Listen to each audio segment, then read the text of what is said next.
अंडमान निकोबार द्वीप समूह का भरोसेमंद YouTube news channel the eco of India. इस समय दुनिया एक भयंकर युद्ध की चपेट में, विशेषकर अमेरिका, इजराइल, ईरान के बीच जो महायुद्ध एक तरह का चल रहा है। और इस महायुद्ध में जो बर्बादी है, वो काफ़ी बर्बादी हो रही है। ना सिर्फ जो माल, जान सबकी बहुत बर्बादी हो रही है। और ऐसे में जो है ये तेल का खेल, इस खेल के पीछे तेल के खेल ने सबको नष्ट कर दिया है, सब कुछ बर्बाद कर दिया है। भारत भी अछूता नहीं रहा है और भारत भी इसकी चपेट में हालाँकि नहीं है, लेकिन जो तेल का संकट है, इस तरह का जो युद्ध हो रहा है, उससे तेल का संकट और तेल का संकट जो है गहरा गया था। लेकिन भारत ने अपने जो कूटनीति है, जो विदेश नीति है, हालाँकि इस पर बहुत आलोचना होती है और आलोचना होनी भी चाहिए, क्योंकि हमारे विपक्ष के पास में कोई काम नहीं है, हर तरह का मतलब टाँग खींचना, कुछ भी हो जाए टाँग खींचना। एक यहाँ तक तो ये भी कह दिया गया था, एक किसी ने, एक वरिष्ठ कांग्रेसी नेता ने, कि वो जो तेल जो पहुँच चुका है, जो हमारा गैस सिलेंडर और हमारा जो ईंधन लेकर जो पहुँचा है जहाज़, वो जहाज़ जो है निकल कर जा रहा है अमेरिका। ये तो यहाँ तक कह रहे हैं। हम बिना सिर-पैर की बात करेंगे, मतलब किसी तरह भी सरकार को नीचा दिखाने का काम करना है। इनका एक ही काम है, एक ही मकसद है कि सरकार को नीचा दिखाएँ।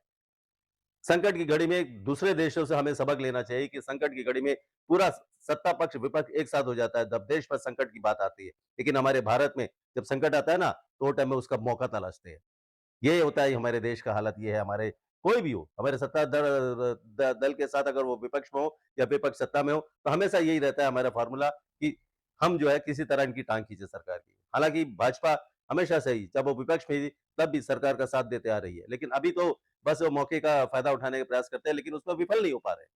अभी तेल का खेल चल रहा था, रसोई गैस सिलेंडर को हाहाकार मचा हुआ था। इवन अंडमान में सोशल मीडिया में तेल ये नहीं मिलेगा, वो नहीं मिलेगा, ये नहीं मिलेगा, कुछ नहीं है, सब कुछ ठीक है। हमने बात की, हमने भी बात की, हम अथॉरिटी से बात की, हमें अथॉरिटी ने बताया कि हमारा कहाँ से सप्लाई होता है, हमारा कौन-सा सप्लाई चेंज है। लेकिन क्या है कि सोशल मीडिया में पैनिक क्रिएट करना और कुछ नहीं, लोगों को गुमराह करना, और लोग भी जो है ऐसे लोगों के बहकावे में आ जाते हैं। अभी हम ये जो चल रहा है खेल, हम इस पर बात कर रहे हैं। America, Israel, Iran. ईरान को तबाह करने के लिए, क्योंकि वो आतंकवादी देश, ट्रम्प कह रहा है आतंकवादी देश हो गया, कि जिस प्रकार से वो अटैक कर रहा है, सब कुछ कर रहा है अमेरिकी बेस पर, जितने भी गल्फ में जो भी अमेरिकी बेस है उस पर अटैक कर रहा है। माना कि ईरान अपने बलबूते पर अकेला नहीं कर सकता, माना कि जो हरमुज है, खाड़ी है, हरमुज से जो स्ट्रेट ऑफ हरमुज है, वहां से तेल निकलने पर, जहाजों को निकलने पर वो धमका दे रहा है कि उसका 30% से ज्यादा तेल जो वहां से निकलता है, सबसे ज्यादा तो चीन ले रहा है। 90% से ऊपर तो तेल वहां से चीन का सप्लाई होता है। लेकिन चीन और रशिया तो बिल्कुल ईरान के साथ है, और ईरान को उसका बहुत बड़ा सपोर्ट है। इस वजह से अमेरिका कुछ कर नहीं पा रहा है। हालाँकि तबाही बहुत हो रही है, इज़राइल भी अटैक कर रहा है। आतंकवादियों, एक तरह का अगर आतंकवादियों की हम बात करते हैं, अगर हम हिज़्बुल्लाह का बात कर रहे हैं, अगर हम हुती की बात कर रहे हैं, तो मानता कि वो बहुत, ये विश्व की वैश्विक शांति के लिए वो है।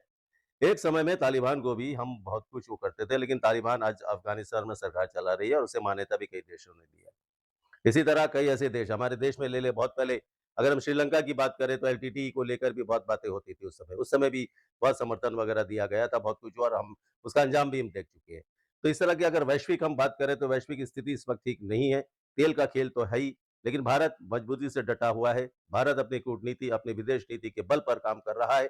लेकिन जो कुछ हो रहा है, ये ठीक नहीं हो रहा है। ये दादागिरी अच्छी बात नहीं है, कि जिस प्रकार से अमेरिकी राष्ट्रपति डोनाल्ड ट्रम्प ने सबको अपने वश में करने का प्रयास किया था, वो ठीक नहीं है। पहले भारत पर सैंक्शन लगाने का प्रयास किया गया था। भारत पर वो बहुत कुछ ट्रेड डील के बहाने सब कुछ किया गया था, लेकिन क्या हुआ? दूध का दूध, पानी का पानी हो गया। भारत ने यूरोपियन यूनियन के साथ में ट्रेड डील कर दी।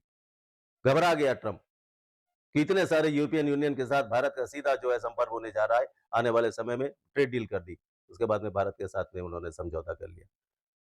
कोई कुछ भी कहे, भारत का नेतृत्व बहुत शक्तिशाली है, बहुत ही ये दृढ़ एकदम शक्ति के साथ, जो निश्चय के साथ ये नेतृत्व आगे बढ़ रहा है, किसी के आगे झुकता नहीं है, कूटनीति के आधार पर काम करता है। हमें ये भी कुछ समाचार हमें ये मिली थी कि जब बहुत लोग ये कह रहे हैं कि अरे भाई ईरान के साथ में हमने अपना वो करा, ये करा, तेल इसलिए आ गया। नहीं, भारत ने भी कुछ शिप ज़ब्त किए थे, ईरान के कुछ दवाइयाँ वगैरह छोड़ने का आग्रह किया ईरान ने कि भाई हमारा जो ज़ब्त किया गया शिप है, उसे छोड़ो भारत। और दूसरी चीज़ है, वो क्यों किया गया वो मुझे अभी इस पर जानकारी नहीं है, लेकिन ये बात तो सही है कि हाँ, ऐसा कुछ हुआ था।